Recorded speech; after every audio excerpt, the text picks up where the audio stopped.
Good evening students. My self Jitendra Kumar.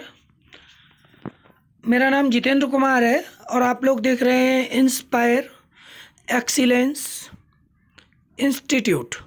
ठीक है, आज हम लोग जो पढ़ेंगे वो जूलॉजी या बायोलॉजी के महत्वपूर्ण कुछ चीज़ें हैं, टर्मिनोलॉजी है या शब्दकोश से संबंधित चीज़ें हैं।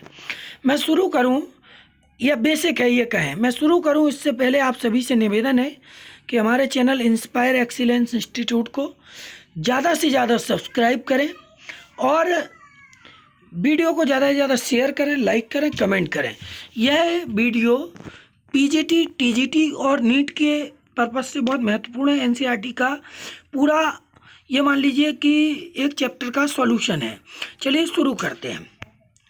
सबसे बात करते हैं हम टर्म्स ऑफ जूलॉजी, मतलब कि बेसिस ऑफ क्लासिफिकेशन क्या होता है जूलॉजी में।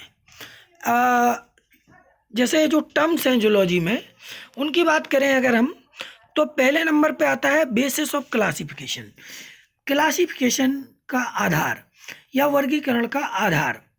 दूसरी बात करें हम अरेंजमेंट ऑफ सेल, ठीक है, दूसरा जो टर्म है वो अरेंजमेंट ऑफ सेल, कोशिकाओं की व्यवस्था। तीसरी है बॉडी सिमेट्री। चौथा है नेचर ऑफ सीलोम, गुहिका की प्रकृति या नेचर। तीसरा है अगला है डाइजेस्टिव पैटर्न, मतलब पाचन तंत्र। और अगला है सर्कुलेटरी और रिप्रोडक्टिव सिस्टम, यानी कि परिसंचरण तंत्र और जनन तंत्र। अब हम लेवल्स ऑफ बॉडी ऑर्गेनाइजेशन की बात करेंगे, फिर धीरे धीरे हम बढ़ते हैं। तो बेसिस ऑफ क्लासिफिकेशन हो गया, ये क्या है, ये टर्म्स हैं जूलॉजी में, इनके आधार पर हम जीव जंतुओं को वर्गीकृत करते हैं। पहला तो वर्गीकरण मतलब जो क्लासिफिकेशन के आधार हैं वो पहला है कोशिकाओं का अरेंजमेंट, बॉडी की सममिति या बॉडी सिमेट्री, गुहिका की प्रकृति, nature of coelom, digestive pattern और परिसंचरण और जनन तंत्र। ठीक है, आगे बढ़ते हैं। तो level of body organisation, level of body organisation, ठीक है, शरीर संगठन का स्तर या शरीर संगठन के स्तर। तो cellular level of body organisation cell level का है, वो संघ पोरीफेरा यानी स्पंज में पाया जाता है और डिवीजन ऑफ लेबर शो करते हैं, ये डिवीजन ऑफ लेबर शो करते हैं। आगे अगर हम बात करें श्रम विभाजन शो करते हैं बहुत कम। ठीक है, अगला जो सिलेंट्रेटा फाइलम है, इसमें जो बॉडी संगठन है वो ऊतक स्तर यानी टिश्यू लेवल का है और इसमें cells performing the same function are arranged into tissue.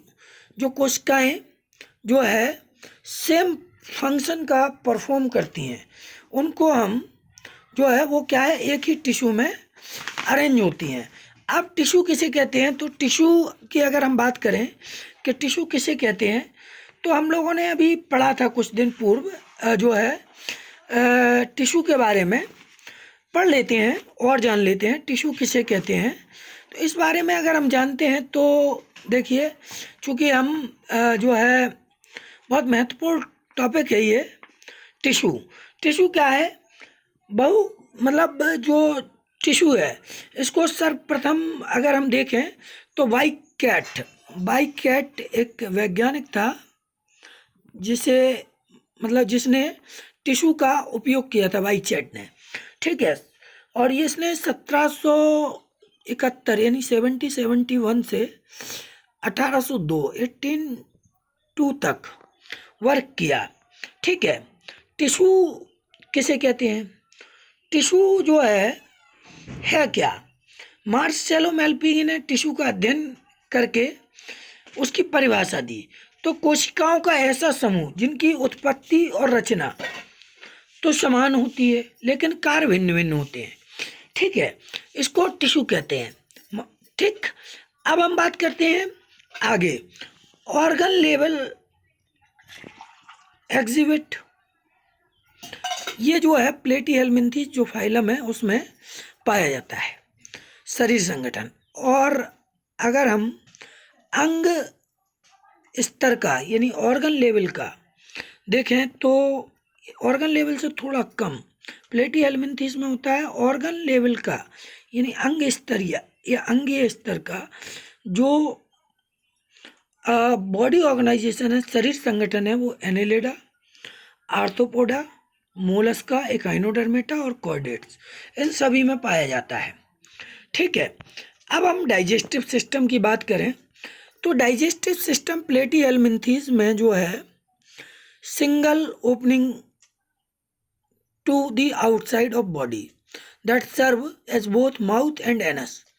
मतलब जो डाइजेस्टिव सिस्टम है प्लेटी हेलमिंथेस में वो सिंगल ओपनिंग है, उसमें वही जो सिंगल ओपनिंग है या एक ही छिद्र है जो बॉडी के बाहर खुलता है, वही मुख का भी काम करता है और गुदा का भी काम करता है। दोनों ही एक ही पोर के द्वारा, ये एक ही ओपनिंग के द्वारा कार्य होता है। ऐसे डाइजेस्टिव सिस्टम को हम इनकम्प्लीट डाइजेस्टिव सिस्टम कहते हैं। तो जो इनकम्प्लीट डाइजेस्टिव सिस्टम है वो पाया जाता है प्लेटी हेलमिंथेस में। बाकी सारे जो जीव हैं उनमें कंप्लीट डाइजेस्टिव सिस्टम पाया जाता है प्लेटी हेलमिंथेस के बाद के जो जीव हैं। ठीक है, अब हम बात करें सर्कुलेटरी सिस्टम की, तो ओपन टाइप और क्लोज टाइप दो तरह का सर्कुलेटरी सिस्टम होता है। ओपन टाइप क्या होता है? In which the blood is pumped out of the heart. वह सर्कुलेटरी सिस्टम जिसमें ब्लड हृदय के बाहर पंप होता है और the cells and tissue are directly bath in it, और जो है कोशिकाएं और ऊतक सीधे उसमें डूबे रहते हैं ब्लड में। That is open type of circulatory system. अब closed type circulatory system in which the blood is circulated through a series of vessels varying diameters.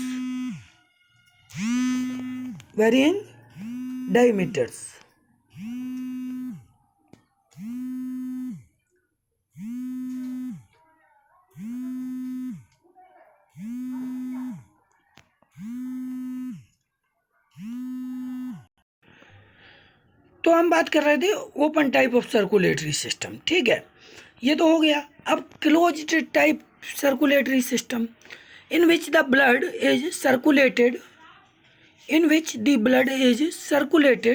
Through a series of vessels of varying diameters, arteries, veins, capillaries.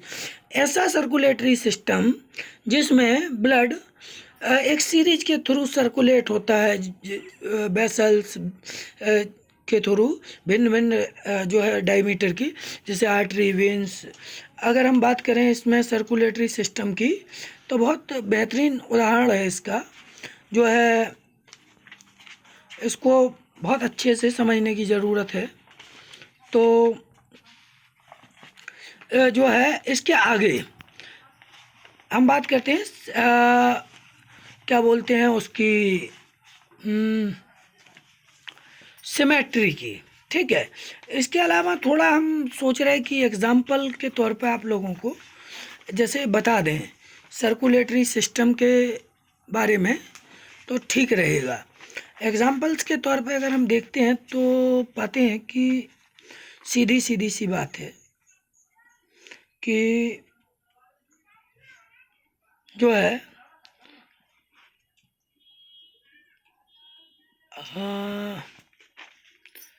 चलिए फिर circulatory system का जो topic पढ़ाएंगे उसमें बताएंगे इसको deeply. Actual में थोड़ा बताने का कोई मतलब नहीं है इसको। तो अभी हम सिमेट्री देख लेते हैं। सिमेट्री देखते हैं तो सिमेट्री जो है जंतुओं में कई तरह की होती है। असिमेट्रिकल सिमेट्री, रेडियल सिमेट्री और बाइलेटरल सिमेट्री। तो हम बात करते हैं असिमेट्रिकल या असममितीय। ठीक है, असममितीय की अगर हम बात करें तो any plane that passes through the centre does not divide them into equal halves. मतलब कि ऐसी बॉडी या ऐसा शरीर जो मतलब सेंटर से काटने पर दो बराबर हिस्सों में ना बटे। ठीक है, उसको असममितीय शरीर कहते हैं, असममितीय बॉडी कहते हैं, ये सिमेट्रिकल बॉडी कहते हैं। और ऐसा स्पंज में या पोरीफेरा संघ के जंतुओं में होता है। लेकिन स्पंजों में ल्यूकोसोलेनिया एक अपवाद है, उसमें रेडियल सिमेट्री पाई जाती है। ठीक है, अब हम बात करें रेडियल सिमेट्री की। When any plane passing through the central axis of the body divides the organism into two identical halves। मतलब जब हम किसी बॉडी को सेंटर से काटें तो दो इक्वल हाफ्स, दो बराबर भागों में कट जाए, तो ऐसे शरीर को हम कहते हैं रेडियल सिमेट्री। और ये मुख्यतः जो है सिलेंट्रेटा, टीनोफोर्स और एकाइनोडर्म्स, इन सारे जो है उसमें पाया जाता है फाइलम में, ऐसे जंतु। अब आगे बढ़ें तो बाइलेटरल सिमेट्री है। बाइलेटरल सिमेट्री कहती है कि where the body can be divided into identical left और right half in only one plane exhibit bilateral symmetry. जब हम बॉडी को कहीं से भी काटें और दो बराबर राइट और लेफ्ट हिस्सों में कट जाए तो उसको हम क्या कहते हैं, जो है बाइलेटरल सिमेट्री। एनेलिड और आर्थ्रोपोड्स में जो है पाए जाते हैं ऐसे। ठीक है, इसके अलावा अब हम बात करें डिप्लोब्लास्टिक एनिमल्स। ठीक है, यानी लेयर्स की बात करें तो जंतु जो है डिप्लोब्लास्टिक होते हैं और triploblastic. Animals in which the cells are arranged into two embryonic layers, an external ectoderm and an internal endoderm are called diploblastic. ऐसे जंतु जो दो लेयर से मिलकर बनते हैं, जिनकी एम्ब्रियोनिक लेयर दो लेयर्स होती हैं, एक बाहरी एक्टोडर्म और आंतरिक एंडोडर्म, ऐसे जंतुओं को हम डिप्लोब्लास्टिक कहते हैं। सिलेंट्रेटा जो जंतु हैं वो an undifferentiated layers mesoglea is present between the ectoderm and endoderm. Coelenterate में एक एक्टोडर्म एंडोडर्म के बीच में एक छोटी सी पतली लेयर पाई जाती है जिसे हम मीजोग्लिया कहते हैं। ठीक है, ट्रिप्लोब्लास्टिक एनिमल क्या है, those animal in which the developing embryo has third germ layer. मतलब कि ऐसे जंतु जिनमें एक तीसरी जर्म लेयर भी होती है जिसे हम मीजोडर्म कहते हैं, जो एक्टोडर्म और एंडोडर्म के बीच में होती है, ऐसे जंतुओं को ट्रिप्लोब्लास्टिक या त्रिस्तरीय जंतु कहते हैं। और प्लेटीहेल्मिन्थेस से लेकर कॉर्डेट्स तक ये सारे जंतु ट्रिप्लोब्लास्टिक होते हैं। अब हम बात करें सीलोम की। ठीक है, तो सीलोम जो है, नेचर ऑफ सीलोम, प्रेजेंट और absent of a cavity between the body wall and the gut wall is very important in the classification। वर्गीकरण में बॉडी वॉल और गट वॉल के बीच में एक महत्वपूर्ण जो है तीसरी कैविटी की उपस्थिति और अनुपस्थिति महत्वपूर्ण होती है। The body cavity which is lined by the mesoderm is called coelom. जो बॉडी कैविटी होती है वो एक जो है मीजोडर्म के द्वारा लाइंड होती है, उसे हम सीलोम कहते हैं। क्या कहते हैं? सीलोम। ठीक है, और सीलोम जिनमें उपस्थित होती है ऐसे जंतुओं को सीलोमेट कहते हैं। Annelids, mollusca, arthropods, echinoderms, hemichordate और chordates, they are the coelomates. ठीक है, acoelomate in which the body cavity is absent. जिन जंतुओं में बॉडी कैविटी नहीं पाई जाती है उनको हम ए सेलोमेट कहते हैं, ए सीलोमेट कहते हैं, जैसे प्लेटीहेल्मिन्थेस। सीडोसीलोमेट भी होते हैं कुछ जंतु। In some animals the body cavity is not lined by mesoderm. Mesoderm के द्वारा लाइन नहीं होती है, बल्कि वो थोड़े छोटे छोटे पाउच के रूप में स्कैटर्ड होती है एंडोडर्म और एक्टोडर्म के बीच में। ऐसी बॉडी कैविटी को सीडोसिलोम कहते हैं, सीडोसिलोम कहते हैं, जैसे एस्क्लेहेल्मिन्थेस में पाए जाते हैं। ठीक है, अब सेगमेंटेशन की बात करें तो the body is externally and internally divided into segments with a serial repetition at least some organ. जैसे एग्जाम्पल की बात करें तो earthworm, Pheretima posthuma, body shows this pattern called metameric. ऐसे सेगमेंटेशन को मेटामेरिक सेगमेंटेशन कहते हैं। This phenomenon is called metamerism. इसे हम क्या कहते हैं? मेटामेरिज्म कहते हैं। अब हम बात करें कॉर्डेट और नॉन कॉर्डेट के कंपेयर की। ठीक है, तो कॉर्डेट और नॉन कॉर्डेट के हम कंपेयर की बात करें, जैसे सेगमेंटेशन की बात करते हैं तो अर्थवर्म में देखिए लगभग 100 से 120 सेगमेंट पाए जाते हैं पूरी बॉडी में। ठीक है, और 3 हिस्सों में बॉडी बटी होती है। क्लाइटेलर रीजन होता है, ये बीच का रीजन होता है, इसमें 3 सेगमेंट होते हैं, 14, 15, 16। उसके बाद प्री क्लाइटेलर रीजन होता है 1 से 13 तक, और 17 से लेके लास्ट तक पोस्ट क्लाइटेलर रीजन होता है। इस तरीके से 3 हिस्सों में ये बॉडी डिवाइड होती है। अब हम कॉर्डेट और नॉन कॉर्डेट की बात करें अगर, तो कॉर्डेट्स और नॉन कॉर्डेट, नोटोकॉर्ड या नोट कॉर्ड जिसमें प्रेजेंट होती है वो कॉर्डेट्स कहलाते हैं, जिनमें एब्सेंट होती है उन्हें नोटोकॉर्ड कहते हैं। CNS यानी सेंट्रल नर्वस सिस्टम, जहाँ पर डोर्सल, होलो और सिंगल हो, वहाँ पर वो जंतु कॉर्डेट होंगे। जहाँ पर वेंट्रल, सॉलिड और डबल हो, सेंट्रल नर्वस सिस्टम, केंद्रीय तंत्रिका तंत्र, वो जंतु नॉन कॉर्डेट कहलाते हैं। Pharynx perforated bye Gill slit, ये कॉर्डेट में होता है लक्षण, और गिल स्लिट एब्सेंट होती है नोटोकॉर्ड में। हार्ट जो है वेंट्रल होता है कॉर्डेट में, डोर्सल होता है नॉन कॉर्डेट में। पोस्ट एनल पार्ट जिसे हम टेल कहते हैं, वो कॉर्डेट में पाई जाती है और नॉन कॉर्डेट में नहीं पाई जाती है। तो साथियों, ये बहुत महत्वपूर्ण वीडियो है जो है जूलॉजी के टर्म्स या बेसिक क्लियर करने के लिए। अगर ये वीडियो बहुत अच्छा लगे, चूँकि बीच में एक गैप है, एक फ़ोन आ गया था तो इसलिए थोड़ा गैप होगा, लेकिन वीडियो बहुत अच्छा लगे तो शेयर कीजिए, लाइक कीजिए, कमेंट कीजिए, चैनल को ज़रूर ज़्यादा से ज़्यादा सब्सक्राइब कीजिए। Thank you for watching this video.